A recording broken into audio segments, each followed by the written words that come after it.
¿Qué tal, queridos amigos?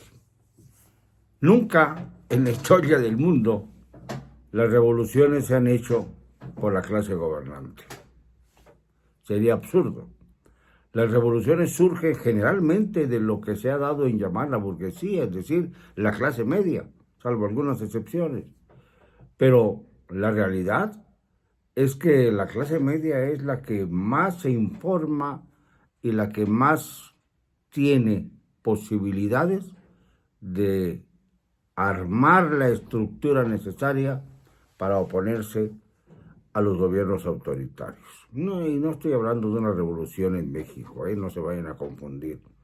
Estoy hablando genéricamente de lo que pasa con las revoluciones cuando la gente se cansa.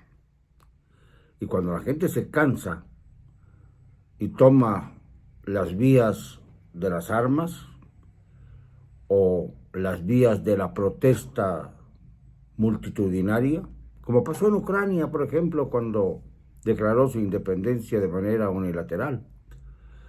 Ha sufrido mucho Ucrania, tanto que ahora mismo está sufriendo todavía la invasión bélica de Rusia.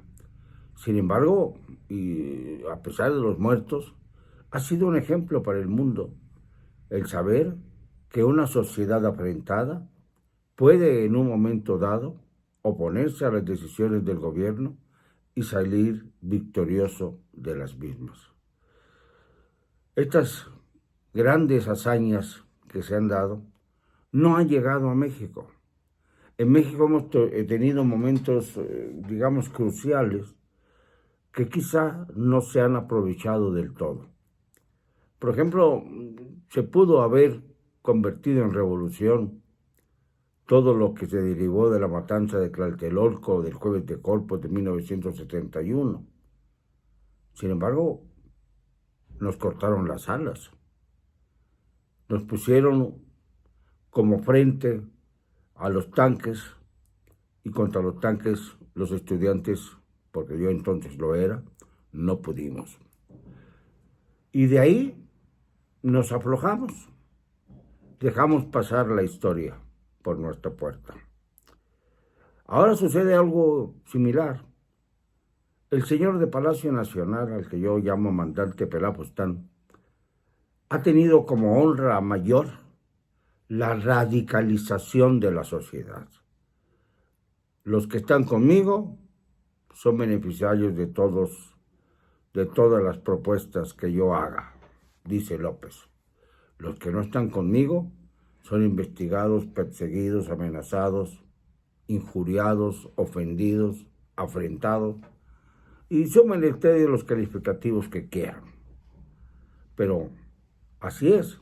Por ejemplo, ahora mismo, un periodista se queja, con razón, de ser blanco de la unidad de inteligencia financiera, cuando no ha actuado esta famosa unidad en contra de los muchos funcionarios que debieran estar siendo procesados, ya no digamos denunciados, procesados, como Bartlett, como Rocío Nale, como Irma Heréndida Sandoval, como pues todos los que se nos ocurran hasta llegar a la familia presidencial. Todos ellos, los que salen, los que se van, los que se acomodan, por ejemplo, Javier Corral de Chihuahua salió corriendo de su corral para integrarse al legislativo bajo el amparo de Morena. Él, que fue panista recalcitrante en Ciudad Juárez, el niño prodigio, le decían. Y este es un ejemplo de cómo actúan muchos mexicanos. Ese es el ejemplo que pues no debemos seguir, tampoco el del nepotismo. Ahí tienen ustedes el caso de los Beltrones, padre e hija, entran también al legislativo. O tienen el caso de los Moreira en Coahuila, o el caso de los Murat. Alejandrito Murat, en busca de una embajada, es capaz de pisarle los pies a cualquiera. No pisarle, besarle los pies, quise decir. A veces confundimos los términos, por la pasión por comunicarnos. Y a veces la rapidez de la comunicación nos hace cometer este tipo de errores. Espero que me disculpe, porque es necesario que no caigamos en la tontería de exaltar el error por encima del contenido.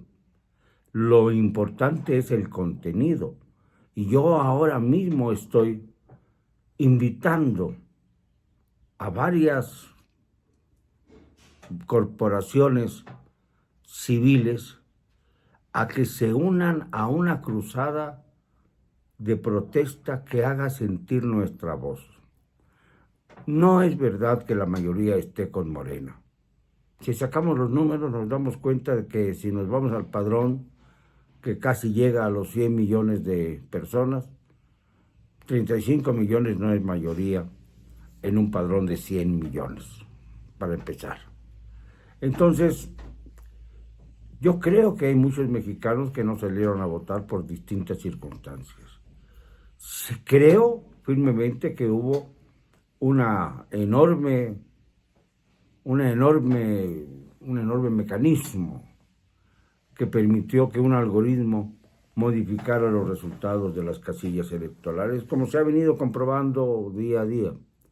Y por eso creo que está en manos nuestro destino, no está en manos de Andrés Manuel, ni de Claudia Sheinbaum, ni de Xochitl Gálvez, que tan pronto como llegó el día, bajó la cabeza. Está en manos de nosotros, de cada uno de nosotros. Y por eso les convoco, o mejor dicho, les invito. Yo no soy un líder social que pueda atraer multitudes, lo tengo muy claro. Pero a veces mi voz sirve para orientar, que es lo que yo trato de hacer.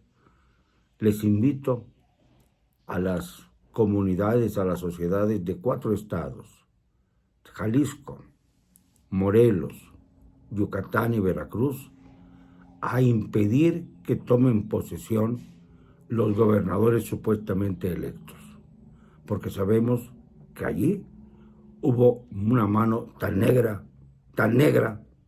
que no la avisoramos. Allí, en Morelos, se tomará posesión nada menos que el día 1 de octubre, al igual que Yucatán. 1 de octubre, Morelos y Yucatán. Ahí hay que estar ya organizando los grupos necesarios para evitar con plantones que lleguen al Congreso y al Palacio de Gobierno los que no merecen estar allí. Luego tenemos el caso de Veracruz, que es uno de los peores, con Rocío Nale, una zacatecana corrupta, queriendo ser gobernadora de Veracruz y que quiere tomar posesión el 1 de diciembre. Hay un poquito más de tiempo, 2 meses más de tiempo, para que podamos organizar mejor este parón que impida la llegada de este personaje siniestro a la vida veracruzana. Y finalmente en Jalisco, si las cosas se tuercen y no se refrenda el triunfo de quien lo obtuvo, Pablo Lemos, del Movimiento Ciudadano, también entonces habrá que protestar de la misma manera el 6 de diciembre, que es cuando toma posesión el que resultó gobernador electo y al que se le quiera arrebatar la gubernatura insanamente.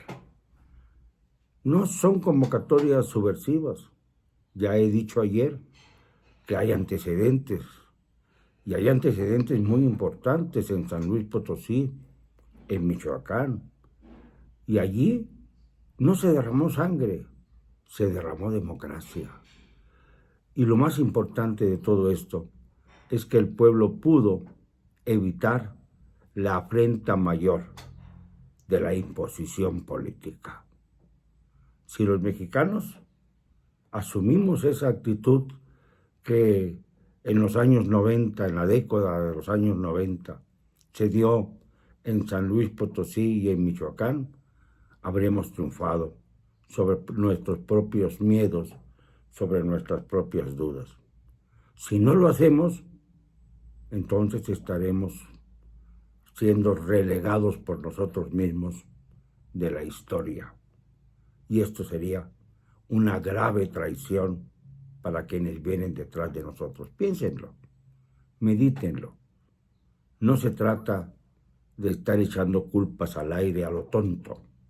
Se trata de que usemos las células grises para poder entender lo que quieren hacernos y lo que podemos hacer nosotros.